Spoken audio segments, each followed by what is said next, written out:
میں حیران ہوتا ہوں جو لوگ لوگوں کی خفیہ ویڈیوز ہائی لائٹ کر رہے ہوتے ہیں نا, جس کی ویڈیو ہے اس کو تو گالیاں پڑ رہی ہوتی ہیں, ویڈیو چھپ کے بنانے والے کو کوئی ایک حرف بھی نہیں کہہ رہا ہوتا, حالانکہ وہ اس بات کے زیادہ لائق ہے کہ اس کو کوڑے لگائے جائیں.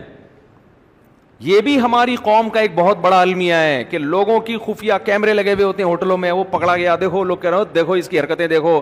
بھائی اس کی حرکتیں یقیناً بری ہیں, اس کی حرکتیں خدا کی قسم اس سے زیادہ بری ہیں جس نے بند کمرے میں خفیہ کیمرہ لگایا تھا.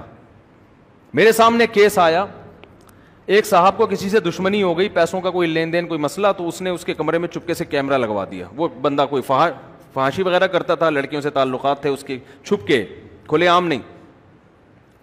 اب اس نے اس کے کہیں نا کیمرے میں کمرے میں خفیہ کیمرہ لگوا دیا تاکہ اس کو پکڑ لے کہ دیکھو اس کے لڑکیوں سے کیا ہے ناجائز. وہ کہیں چلی گئی ہوگی کوئی لڑکی وڑکی کوئی فاحشہ, اور پکڑ لیا اس کو, ٹریس کر دیا. اب اس کو بلیک میل کر رہا ہے کہ یہ تیری ویڈیو میں اپلوڈ کر دوں گا. جو مجرم تھا وہ میرے پاس آیا, مجھے کہنے لگا یار میں ٹھیک ہے گنہگار آدمی ہوں, لیکن اس بندے نے, اور وہ بندہ بھی مذہبی تھا جس نے یہ کام کیا ہے, اتنی بڑی داڑھی اس کی, اس بندے نے میرے ساتھ یہ کیا ہے.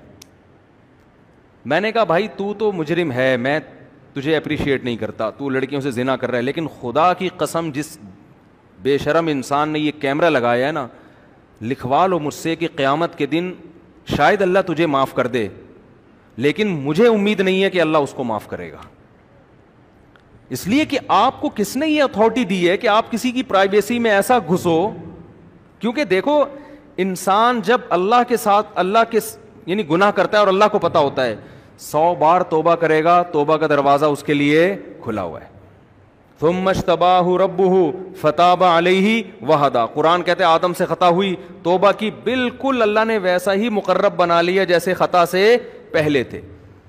لیکن جب آپ کا گناہ لوگوں کے سامنے آ گیا, آپ 100 بار اللہ سے, ایک بار اللہ سے توبہ کرو معاف کر دے گا, اب 100 بار بھی توبہ کرو اللہ معاف کرے گا, پبلک کبھی بھی معاف نہیں کرے گی.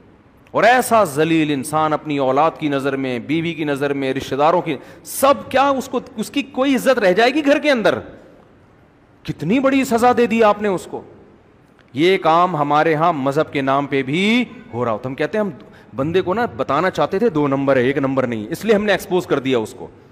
تو خوب سمجھ لو, جو چھپ کے تنہائی میں گناہ کر رہا ہے, شریعت میں اس کے گناہ پہ پردہ ڈالنے کا حکم ہے, اس کے گناہ کی اس ستاری کی چادر کھینچنے کی اجازت آپ کو بولو نہیں ہے.